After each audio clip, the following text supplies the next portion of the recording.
Hey guys, and welcome to. So we're going to have a look now at NXT Takeover. For me, this is the crown jewel of WrestleMania weekend. Someone actually sent me a message on Twitter saying that WrestleMania 32 should be the pre-show to NXT Takeover Dallas, and I absolutely agree. You look at the card for Takeover Dallas, and it's phenomenal. It is a phenomenal card. They've done a fantastic job of putting this together. And I think it shows, the last special for NXT was back Takeover London, which was middle of December.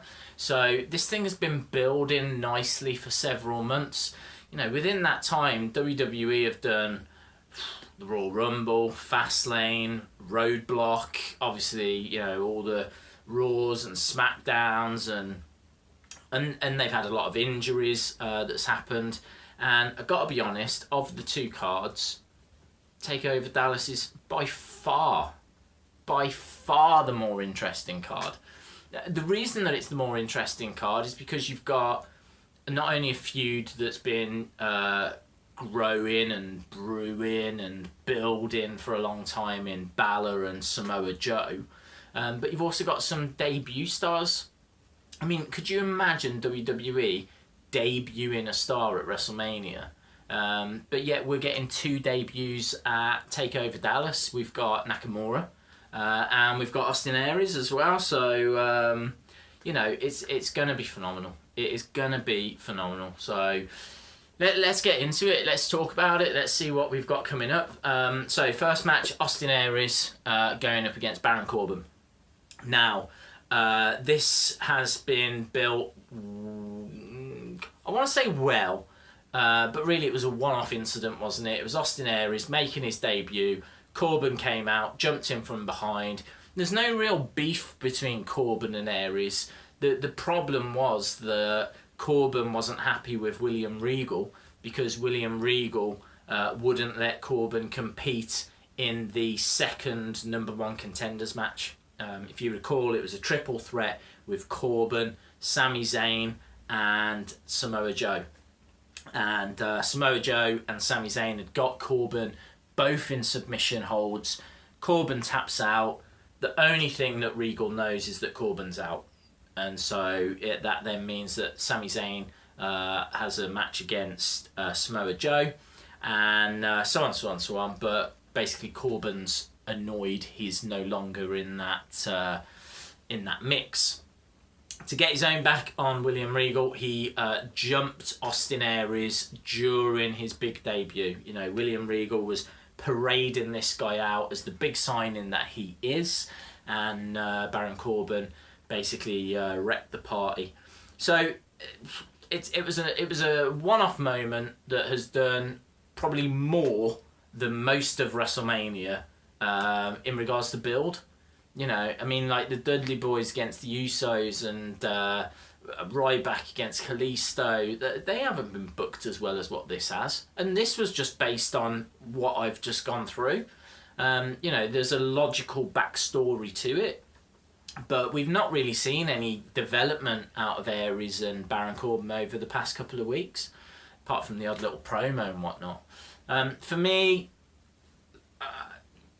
I want a fantastic showing from Austin Aries, right? I want him to really show off.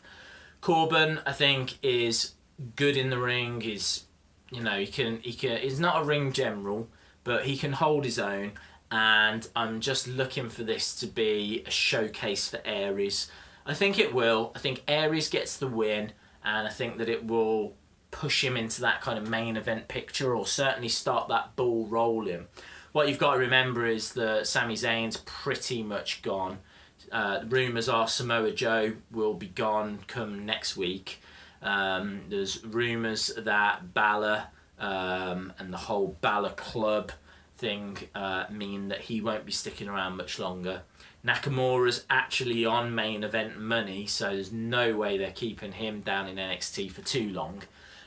So I think they need to build some stars that are going to be around in NXT for a little while, and I do see Austin Aries in that bracket. So I think he gets the win. and hopefully this is just going to be a really good competitive match, because we know that Corbin can be vicious, but I think so can Aries. Next match, the Revival against American Alpha. I think the build for this has been decent. American Alpha have been beating previous tag team champions. The Revival have been doing what they need to do to get through. They're a very good heel team. They don't do anything that's that show off, but I suppose really they don't have to. This is a tough one to call. For me, they could do with keeping the belts on the Revival for a little bit longer, and just keep putting them in these kind of matches where they can, get more and more exposure.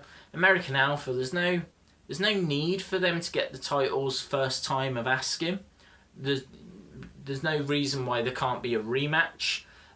So I would like the Revival to win. I honestly don't know who wins. I couldn't tell you which way NXT are going to go with this. For me, this is 50-50.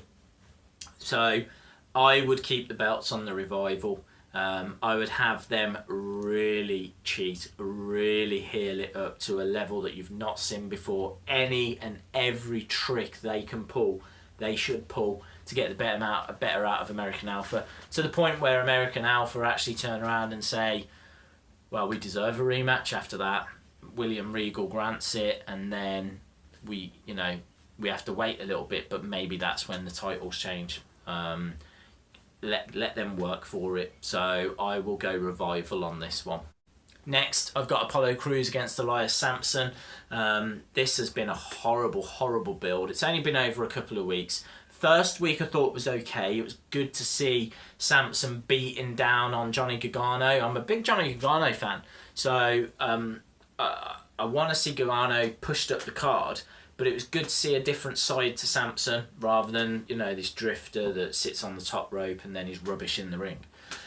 So it was good to see that. But then this week on NXT, at the end of Apollo Crews' match, he comes out and sings him a song. An acoustic, I think it was his entrance music. I think that's what he was singing. It wasn't menacing. It wasn't threatening. It was embarrassing. That's what it was.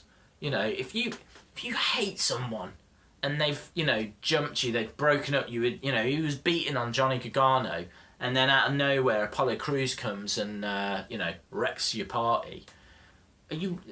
Honestly, the next week you're going to grab an acoustic guitar and sing your entrance music to him? It was ridiculous. It was one of the worst things NXT has ever done. My interest in Elias Samson is non-existent. He is, for me, the male Eva Marie. Not his fault. It's how he's being booked. Right? As a guy, I'm sure he's lovely. Yeah. I'm never ever knocking them as people, but as a character, awful, absolutely awful. Scrap it, bin it, get rid of it. Awful. I want this to be a quick match. I want Apollo Crews to absolutely destroy him. I want him to knock him back to the drawing board. So Apollo Crews all day long. This is where it starts to get tasty now. Next up, Zayn against Nakamura. This really could be one of the best matches of the weekend.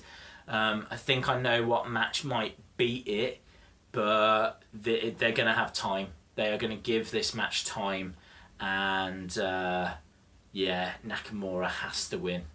Same as Austin Aries, they're debuting. Sami Zayn isn't sticking around. Nakamura's going to have to, remain in NXT for not that long.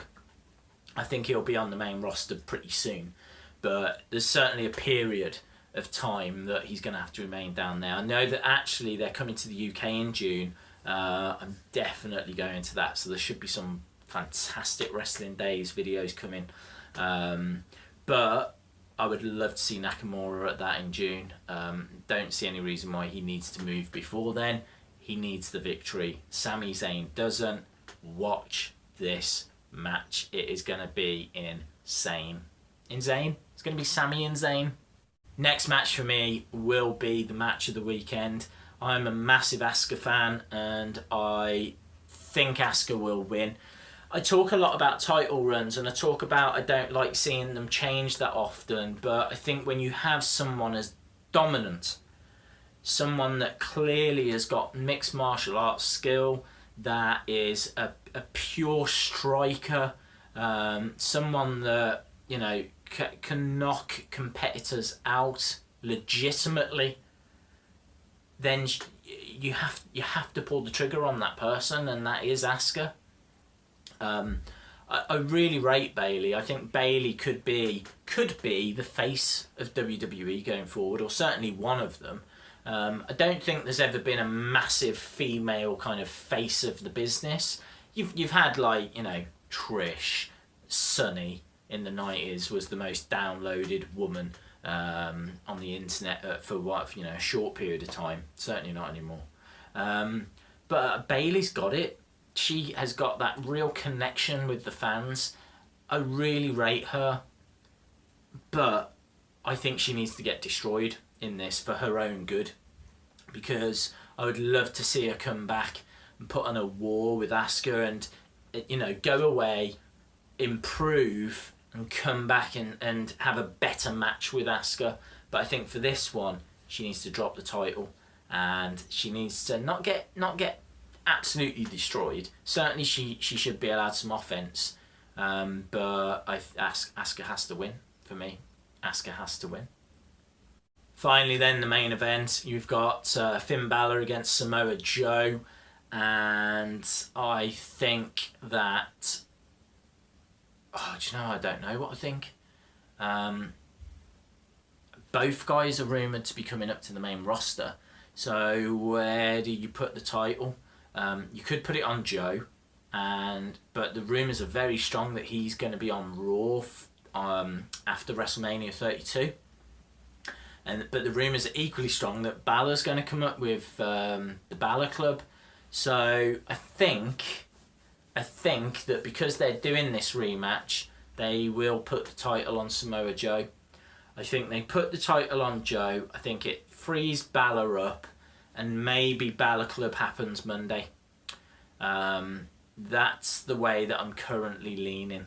But saying that, rumours are Samoa Joe is scheduled to be on that Raw as well. So, I don't know, toss a coin. Honestly, toss a coin. This is a tough one to call. Maybe Balor keeps the title, wins again, but this is the last match we see of Joe, and then he goes to the main roster, and then that's it, he's done, and Balor just remains as champion, and Balor goes on to fight the likes of Apollo Crews, Nakamura, Austin Aries, Baron Corbin, and that's what NXT looks like post WrestleMania season. That could work, but as I said, those rumours of Balor Club, unless Balor Club's an NXT thing, aren't going away. Tough one, real tough one. I'm gonna say, I keep changing my mind. This is hard. Right, I'm gonna say Balor retains. I'm gonna say Balor retains. I'm gonna say Joe appears on the Raw after WrestleMania, and I honestly don't know what happens with Bullet Club, Balor Club. I question at times whether WWE know. So watch this space. However you carve this up though, NXT TakeOver Dallas will be phenomenal. It is going to be must watch. Just, I can't wait. I cannot wait. It's going to be absolutely brilliant. Yeah, cool. Don't forget, you can follow me on Twitter. I'm obviously going to be watching it live, and I'll be doing all tweeting all throughout, so it'd be wicked if you join me. That's at Wrestling Days UK. If you haven't subscribed to the channel, again, it'd be great if you did, because I keep dropping videos, and I've got to be honest, I'm putting them through when I can, so even I don't know when I'm uploading them. I definitely try and do at least one a day, and I don't want you to miss out. Again, I want you to be a part of this, so it'd be wicked if you could subscribe, and yeah, enjoy TakeOver Dallas. Hopefully it's going to be as great as what I'm hoping for. It will. It always is. And yeah, I hope to see you again next time, and I'll definitely be doing a review, so it'd be great if you could join me for that. Cool. See you next time. Bye for now.